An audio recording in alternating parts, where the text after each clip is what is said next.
সিঙ্গাপুরের মাছ, থাইল্যান্ডের মাছ, আমার বসের শখের মাছ। মাছগুলো দেখতে কিন্তু অনেক সুন্দর।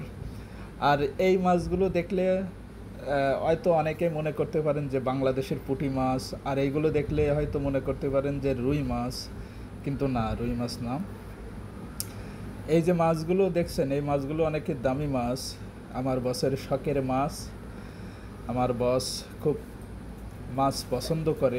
ওই যে কথায় আছে না, শখের তোলা 80 টাকা, সেটাই আর কি। আমার বস মাছগুলো খুব যত্ন করে, এবং এদের যে খাবার খেতে দেওয়া হয় খুব দামি খাবার। যেহেতু মাছ দামি মাছ, এই জন্য মাছের দামি খাবার খেতে দিতে হয়, এটাই স্বাভাবিক। আমার প্রতিদিনের কাজ মাছের খেতে দেওয়া, তারপরে পানি ময়লা হয়ে গেলে সেই পানি ফেলে দিয়ে আবার নতুন পানি দেওয়া, পরিষ্কার পানি দেওয়া, কোনো মাছের কোনো সমস্যা কিনা সেটা আবার দেখাশোনা করা। হ্যাঁ, আসলে এই মাছের পরিচর্যা, খেতে দেওয়া, এগুলো করতে করতে একটা মায়া এসে গেছে। আমার এতটা ভালো লাগে, অনেক ভালো লাগে।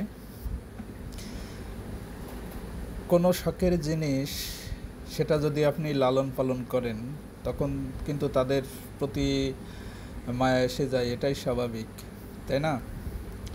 মাছগুলো তো আপনারা দেখতেই পাচ্ছেন কতটা সুন্দর। হ্যাঁ, পানির ভিতরে তারা কিভাবে চলাচল করে সেগুলো দেখা যাচ্ছে, তাই না?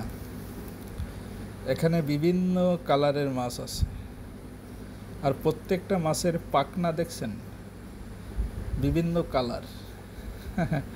এই জন্য তো দামি মাছ।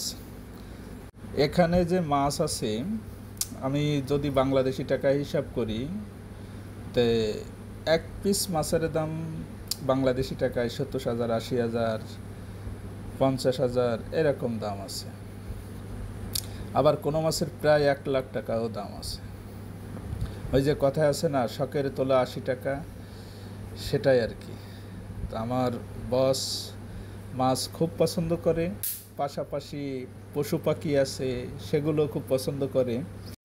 আর বিদেশিরা পশু পাখি, মাছ এগুলো খুব পছন্দ করে। যেহেতু আমি প্রবাসে থাকি, আমার নিজের চোখে দেখা, এই জন্য আমি আসলে বলতে পারি বিদেশিরা বিশেষ করে পশু পাখি অনেক পছন্দ করে। তাদের কত সুন্দর করে খেতে দেয়, দেখলে না মাঝে মধ্যে ভাবি যে এরা পশু পাখিকে কত যত্ন করে, অনেক যত্ন করে। এই যে মাছগুলো, এদের যে খাবার, অনেক দামি খাবার খেতে দেয় আমার বসে।